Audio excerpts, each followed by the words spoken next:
자, 자바의 버전 96년도에 나와서 지금 작년도에 자바 9이 나왔어요. 참, 자바는 가리키기가 좀 나름대로는 힘들어요. 왜?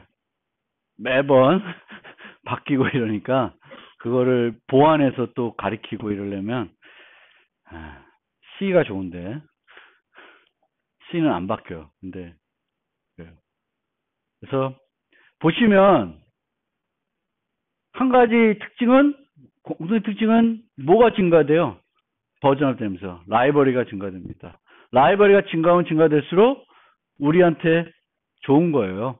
더 많은 기능들이 라이브러리에 있는 거니까. 뭐 익혀야 될 건 많을 수 있는데 내가 직접 짜기보다는 라이브러리 있는 걸 쓰면 되니까.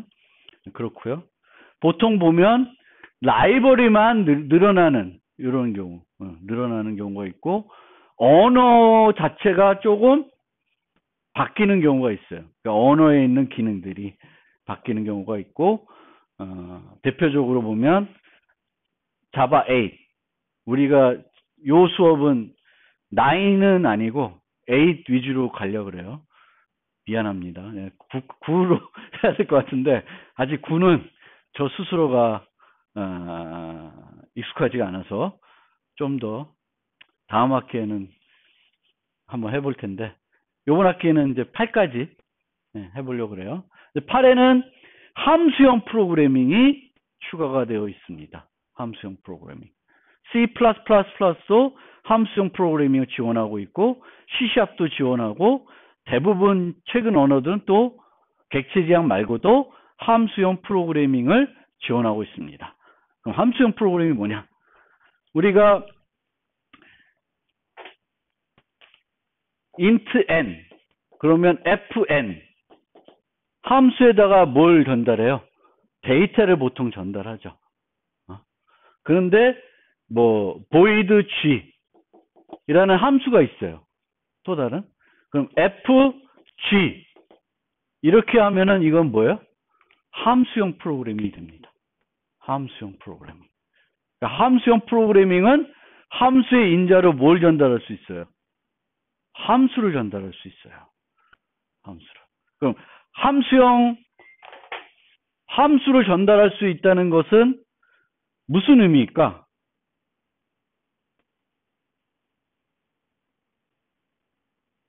함수를 내가 함수에 전달할 수 있어.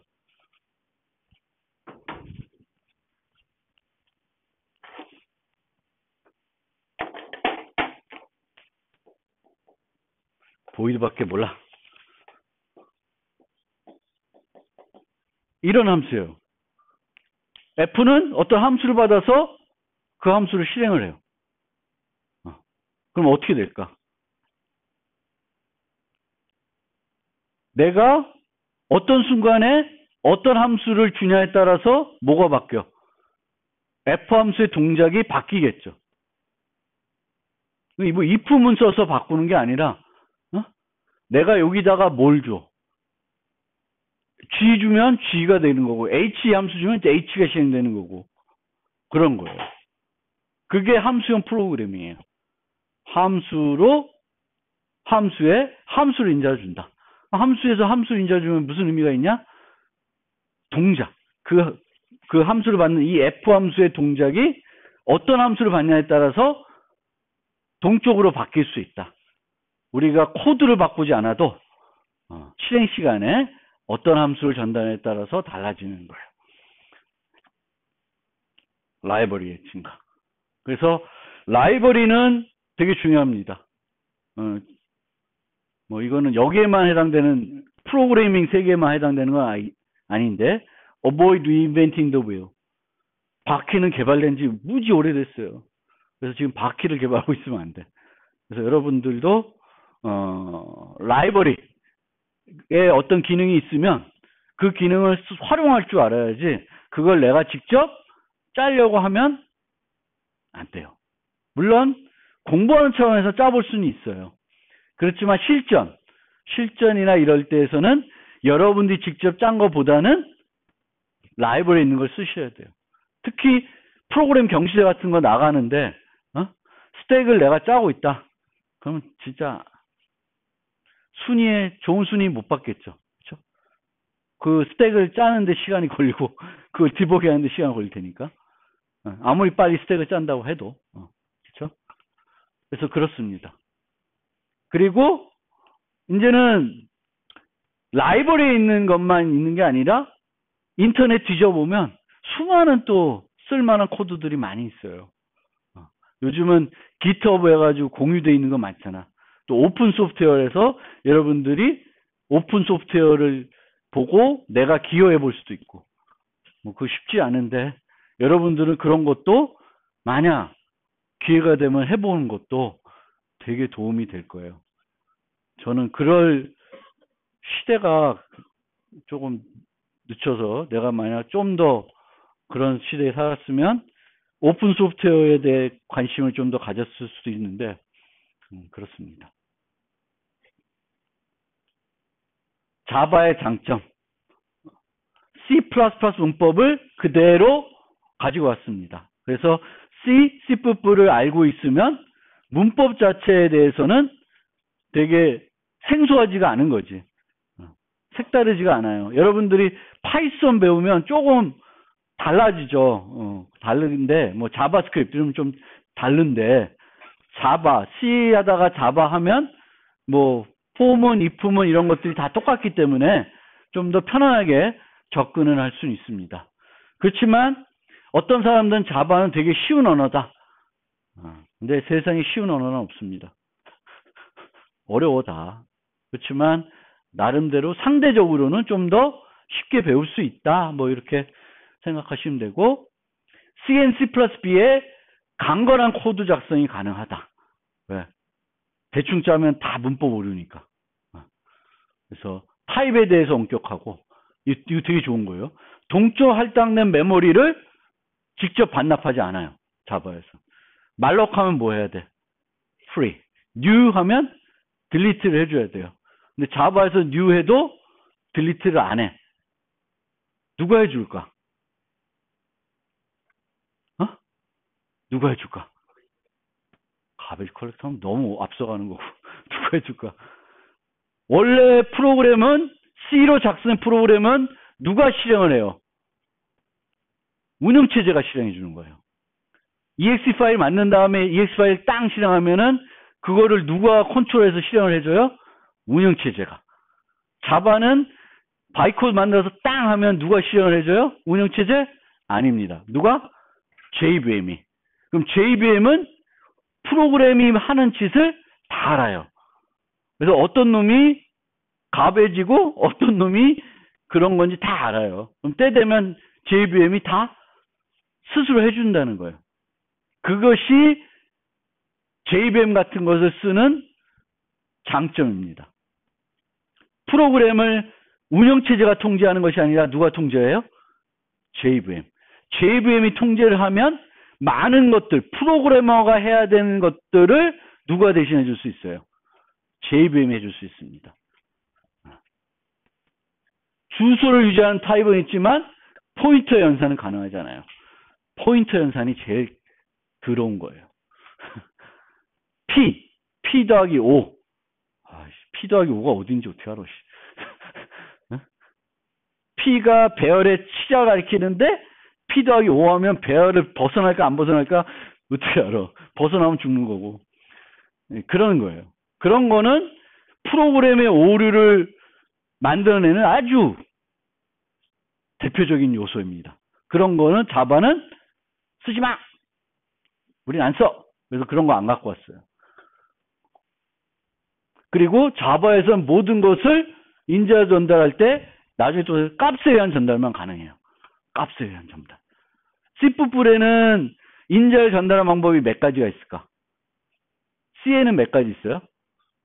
C에는 두 가지가 있습니다. call by value, 그 다음에 call by pointer. 그걸 reference 하면 안 돼요. call by pointer. 그 다음에 C++는 call by value, call by pointer, call by reference 세 가지가 있습니다. 자바는 딸랑 call by value밖에 없어요. 그런 면에서 배우기 쉽다. 문법이 단순하면 내가 초이스해야 될 게 없어요. 내가 초이스할 게 없으면 고민이 없어져요. C++은 고민을 해줘야 돼. 쟤를 콜바이 밸류를 보낼까? 콜바이 레퍼런스를 보낼까? 콜바이 포인트를 보낼까? 뭐가 좋아요? 몰라. 그래서 그렇습니다. 다중상속이 안 돼. 그건 좀 이따 얘기고. 연산자를 재정의를 못해요. C++는 연산자를 재정의. 연산자를 재정의하는 게 강건성하고 무슨 의미가 있을까? 더하기 연산을 재정의하는데 더하기 항은 아무런 의미 없는 거를 정의해서 쓸 수 있어요, 없어요? 쓸 수 있어요. 그렇죠? C++는 내 마음이야. 내가 막 더하기를 이상하게 뺄셈 용도로 정의해서 써도 동작은 하죠. 되게 코드 어색하겠죠. 연산자를 재정의 안 한다면 다 뭘로 할까? 자바는 함수 호출로 하는 거예요. 그러니까 C++은 C++ 안 배운 사람도 생각하는데 뭐 예를 들면 스튜던트 학생 S가 있고 S1, S2가 있어. S2, S3가 있어. 그러면 C++에서는 이게 돼. 뭔 의미인지 모르겠지만 덧셈을 내가 학생에 대해서 정의하는 거야. 학생을 둘 더하면 뭐가 될까? 몰라. 근데 정의할 수 있어요. 근데 이런 건 자바에서는 안 돼요. 비슷하게 하려면 뭐 이런 식으로 해야 되겠지. S2 플러스 S3 함수로 줘야 돼. 이런 무슨 연산자 갖고 안 돼요. 그래서 그런 겁니다. 그리고 인비디 소프트웨어 개발기에서 만들기 때문에 다중스레드, TCP/IP, RMI 뭐 여러 가지 분산 컴퓨팅하기 위한 라이브러리가 잘 돼 있어요. 웹 처리하는 기능도 잘 돼 있고 자바는 그런 장점을 가지고 있습니다. 물론 이런 기능은 우리가 수업 시간에 요 스레드는 조금 다루는데 나머지는 다루진 않아요. 그리고 자바 프로그램의 종류는 독립응용이 있고 애플렛이 있는데 주로 우리는 독립응용을 만들 거고요. 수업 시간에는 그냥 자바 갖고 간단하게 실행해보는. 그리고 자바 FX라는 라이브러리를 이용해서 GUI 프로그래밍도 해볼 겁니다. 자, 그래서 자바에 대한 기본적인 소개를 이제 했습니다. 뭐 질문 있어요? 자바에 대해서. 자, 그러면 먼저 자바로 된 코드를 보기 전에 객체 지향이 뭔지를 좀 더 먼저 설명을 드리려고 합니다. 객체 지향을 알아야 코드를 좀 읽을 수 있으니까. 그래서 뭐 앞에 얘기는 뻔한 얘기예요. 우리가 컴퓨터는 그냥 이대로 아무런 이렇게 꺼놓으면 아무것도 못하죠. 켜도 별로 못해. 킨 다음에 뭘 해야 돼? 내가 필요로 한 소프트웨어를 실행시켜줘야 되겠지. 그리고 이 소프트웨어가 어떤 특정한 일을 하게끔 하기 위해서 우리가 그 소프트웨어를 만들죠. 그리고 그 소프트웨어를 만들 때 사용하는 언어가 프로그래밍 언어예요. 그걸 좀 더 쉽게 프로그램할 수 있도록 고급 프로그래밍 언어들을 개발해서 씁니다. 고급이라는 건 무슨 의미죠? 우리가 일반적으로 쓰는 언어랑 비슷하다. 근데 우리가 일반 쓰는 언어랑 비슷하지 않죠? 이 영문권이니까 영어랑 조금 비슷한데 그렇습니다. 그래서 이런 언어를 가지고 우린 써요. 그러니까 우리가 좀 더 편한, 우리한테 익숙한 형태들 짜고 그거를 기계어로 바꿔주는 거죠. 기계어로 바꿔주는 것은 전문적으로 하고요. 그리고 그 소프트웨어 할 일, 절차를 말하는데 그 절차를 가르쳐줘야 되는 거지. 이런 순서대로 해라. 프린트를 하려면 이런 순서대로 해라. 그런 거예요. 그래서 초기 프로그래밍은 절차 위주였어요. 절차 위주. 함수. 순서. 함수 안에 들어가는 그 문장의 순서. 그런 것들이 이제 중요했던 시기입니다. 우리가 프로그램을 가지고 하는 일들도 되게 단순했고요. 그런데 그 시기가 이제 넘어와서 지금에는 프로그램들이 사용하는 데이터들도 무지 복잡해졌고, 뭐 빅데이터라는 얘기도 나오죠. 무지 복잡해졌고, 알고리즘도 복잡해지고, 뭐든지 다 복잡해졌어요. 근데 그렇게 복잡해진 것은 절차 위주로 함수들만 짜가지고는 프로그램 하기가 너무 어려워졌습니다. 어려워졌어요. 그래서 나온 프로그램 패러다임이 뭐냐? 객체지향입니다. 객체지향. 그래서 객체지향에서는 데이터와 그 데이터를 처리하는 절차를 어떤 하나의 단위로 정의할 수 있게 해줬어요. 그거를 우리가 이제 객체라고 하죠. 객체. 그래서 단위. 이제 그렇게 하게 되면 뭐가 좋냐? 실세계에서 우리가 바라보는 어떤 관점을 이제 프로그램 하려고 그러면 옛날에는 내가 생각하고 있는 사고가 있고, 보통 인간이 생각하는 사고가 있고, 이 사고랑 컴퓨터가 생각하는 사고는 좀 괴리가 있어요. 간격이 있어요. 그러면 내가 머릿속에 있는 내 사고를 내가 좀 바꿔서 컴퓨터는 이렇게 생각하겠지, 이렇게 하면 하겠지 하고 바꿔서 프로그래밍을 해줬어야 돼요. 옛날에는. 근데 객체지향에서는 내가 내 머릿속으로 그냥 일반적으로 생각했던 그 사고 그대로를 어떻게 표현할 수 있다? 언어에, 프로그램에 표현할 수 있다라는 게 객체지향입니다. 실제 그러냐? 그거는 이제 좀 퀘스천이지만 그래도 함수만 있었을 때 하고 객체지향으로 갔을 때는 사고가 좀 달라요. 여러분들 중에 나 프로그램 좀 잘 못한다 하는 사람은 내 머릿속으로 생각하는 그 방식이 너무 독특해서 그래요. 이 독특한 생각을 프로그램 언어로 나타내려고 그러면 못 나타내는 거야. 이 기계에 맞게 내 머릿속에 있는 생각을 바꿔줘야 되는데, 시적으로, 자바적으로 바꿔줘야 되는데 그걸 잘 못해. 많이 해봐야 되고. 그리고 그래서 혹시 아직도 프로그램 잘 못하면 나는 머리가 너무 천재다, 특이하다, 단순해야지 좋은데 그렇습니다. 그래서 데이터와 절차를 하나로 묶어주는 겁니다.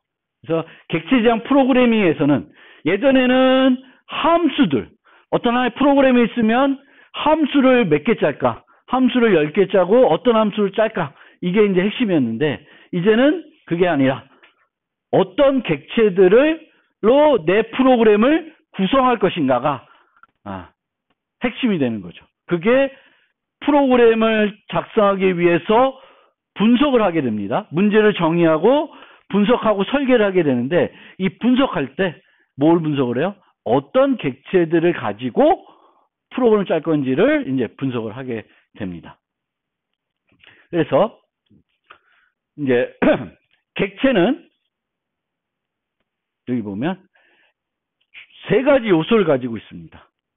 행위, 상태, 식별자. 근데 중요한 거는 상태, 행위. 상태와 행위입니다. 객체는 상태를 가지고 있고 행위를 할 수 있는데, 이 행위는 뭐에 의해서 결정이 돼요? 상태에 의해서. 현재의 상태에 의해서 결정이 되는 겁니다. 현재 상태에 의해서 결정이 안 되면 행위를 우리가 하는데 그 행위는 처음 하나 100번 하나 늘 똑같아요. 그럼 그거는 객체지향하고 관계가 있을까 없을까? 관계가 없습니다. 사인 함수가 그렇잖아. 사인 함수는 한 번 하나 100번 하나 다 차이가 없어요.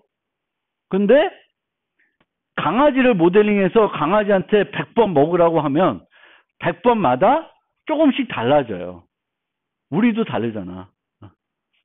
그렇게 돼요.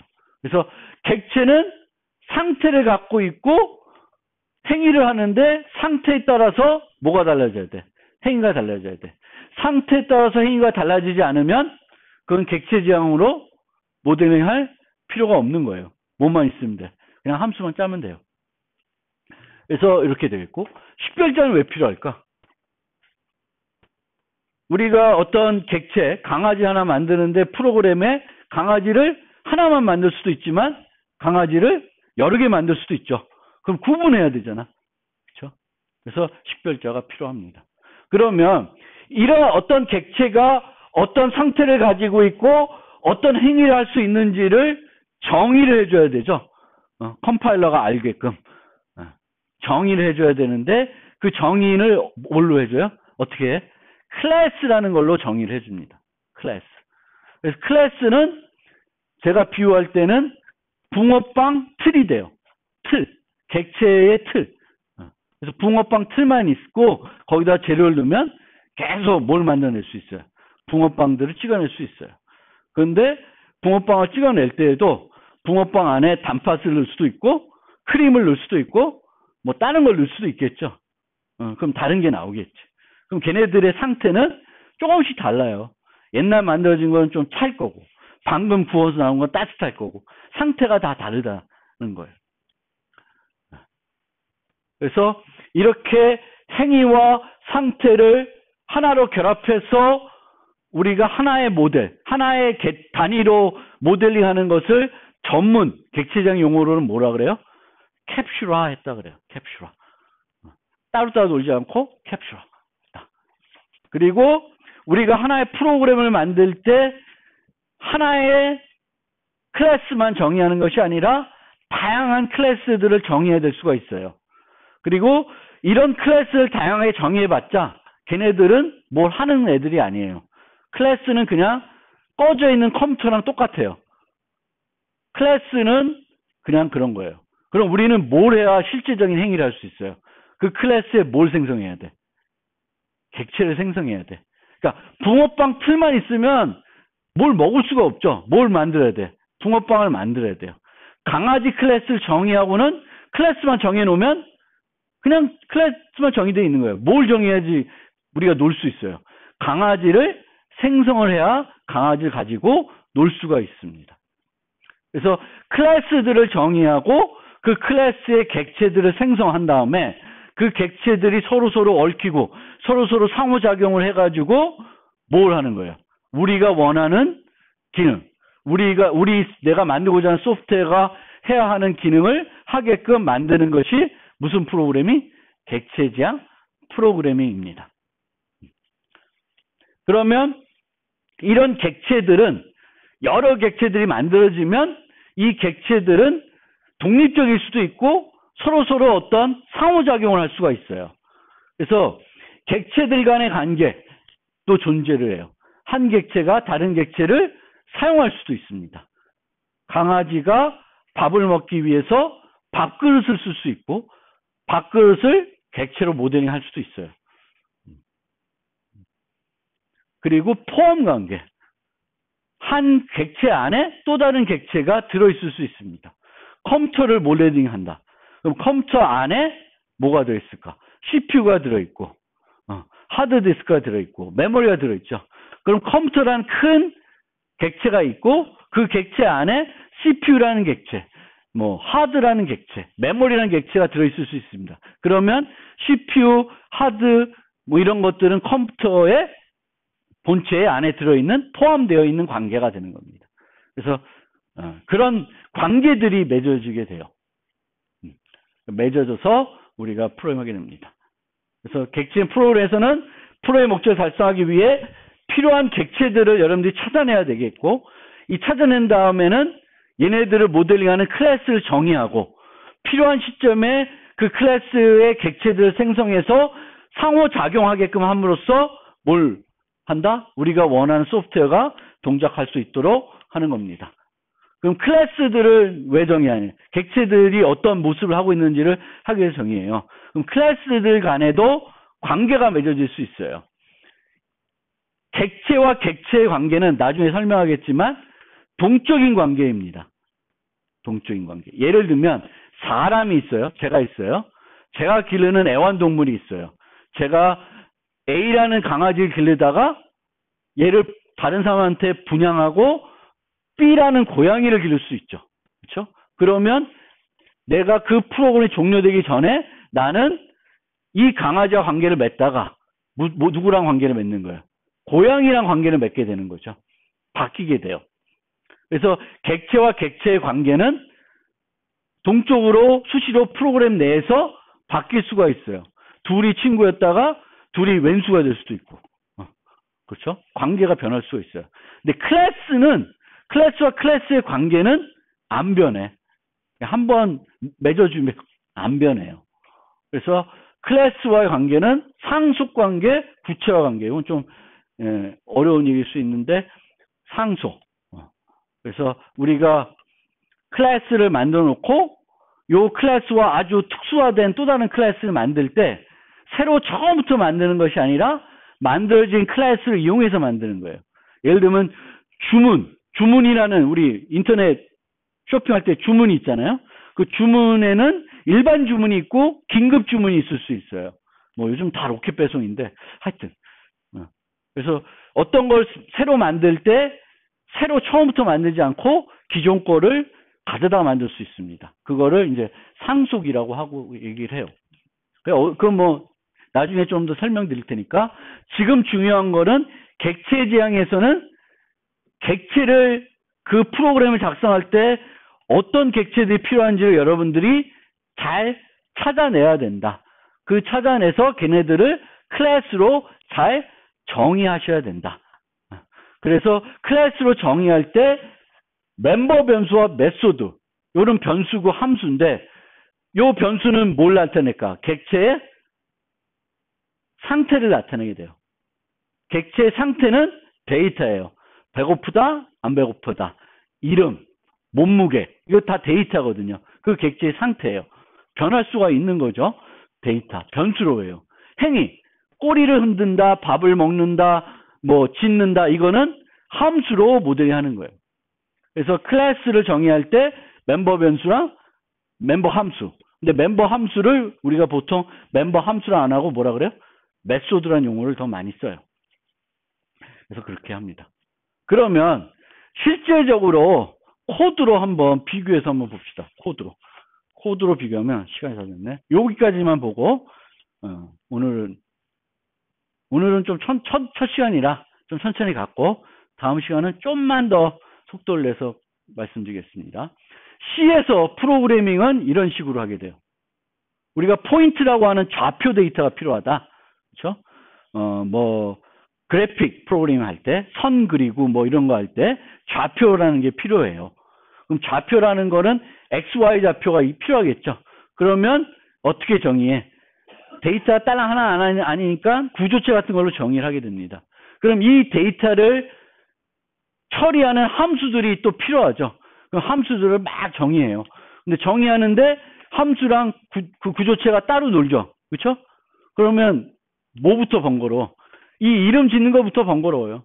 프린트 포인터, 무브 포인트 이름 지을 때도 막 짜증나요. 프로그램 짜다 보면. 그리고 코드로 보세요. 항상 프린트 포인트 할 때 뭘 전달을 해요? 내가 움직일, 내가 보여줄, 내가 찍을 데이터를 함수에 어떻게 전달해 줘야 되죠. 그것도 뭐 주소로 전달하고 왜 주소로 전달할까? 왜 주소로 전달할까? 두 가지겠지. 하나는 무거워서 무겁기 때문에 콜바이 밸류 보내면 무겁기 때문에 주소로 보낼 수도 있고 주소로 보내서 거기서 수정하라고 보낼 수도 있습니다. 뭐 프린트 포인트는 실제로 여기다가 뭐가 빠졌을까? 컨스트를 써줘야지. 그치? C 다 까먹었어요? C는 이래. 근데 객체 지향에서는 어떻게 돼? 객체 지향에서는 데이터와 그 데이터를 처리하는 함수를 같이 정의해요. 그럼 XY가 있고 프린트가 있고 무브가 있고 막 여기다 다 정의하는 거예요. 그럼 이렇게 이제 됐어요. 그러면 포인터를 하나 좌표를 쓰고 싶다. 그러면은 포인터 객체를 생성을 해요. 여기 생성하는 거예요. 여기도 생성한 거예요. 실질적으로. 생성을 해요. 자바에서는 이제 이렇게 뉴를 써서 생성을 합니다. 근데 블루 때는 어떻게 돼? 그 포인터를 조작할 때는 누가 중심이 돼? 함수가 중심이 돼요? 아닙니다. 뭐가 중심이 돼? 객체가 중심이 돼요. P.print예요. P 점. 뭘 프린트하는 거예요? P를. 객체 지향에서는 누가 중심이야? 객체가 중심이 돼서 함수가 불러져요. 기존 C에서는 뭐가 중심이야? 함수가 중심이고 그 함수에 내가 데이터를 줘야 돼. 그러면 여기는 똑같은 거 치면 인자가 어떻게 돼요? 객체 지향에서는 하나가 줄죠. 항상. 왜? 중심이 되는 건 앞으로 나와요. 중심이 되는 건 앞으로 나옵니다. 객체 지향에서는. 이게 뭐 자바에서만 그런 게 아니라 C++, C# 모든 객체 지향 프로그래밍에서는 객체가 중심이 되고 그 객체가 중심이 돼서 그 객체를 에 대해서 뭘 하고 싶으면 그 객체가 중심이 돼서 함수를 부르는 거예요. 강아지가 있으면 그 강아지의 점 마크. 그럼 그 강아지가 짖는 거지. 꼬리 흔들라. 웩을 하면 그 꼬리를 흔드는 거예요. 그래서 구조화에서는 함수 위주. 함수가 분리되어 있어. 단점. 함수에 항상 처리 데이터를 전달해야 되고 전달 비용을 줄이거나 인자를 해당 함수에 수정하기 위해 문법이 복잡하고 함수 이름이 중복될 수 없어 이름 짓는 것도 그지 같다. 근데 객체 지향에서는 데이터와 행위를 결합해서 데이터 위주고 실세계를 좀 더 가깝게 모델링할 수 있고 인자하는 함수 요 위주예요. 객체 위주. 핵심이 객체가 위주가 된다. 그렇지만 항상 마지막으로 주의할 사항 모든 것이 객체 지향으로 모델링되지는 않는 거예요. 그럼 꼭 기억하세요. 모든 것을 객체 지향 쪽으로 모델링하면 안 돼. 사인 함수, 뭐 대소문자 구분, 뭐 이런 거는 객체 지향하는 게 아니에요. 상태가 필요하고 상태에 따라서 행위가 달라질 수 있는 애들은 객체 지향 모델링하면은 훨씬 더 효과적으로 코딩을 할 수 있습니다. 그래서 그런 애들을 찾아내야 되는 거죠. 내가 어떤 프로그램 짤 때. 오늘은 여기까지.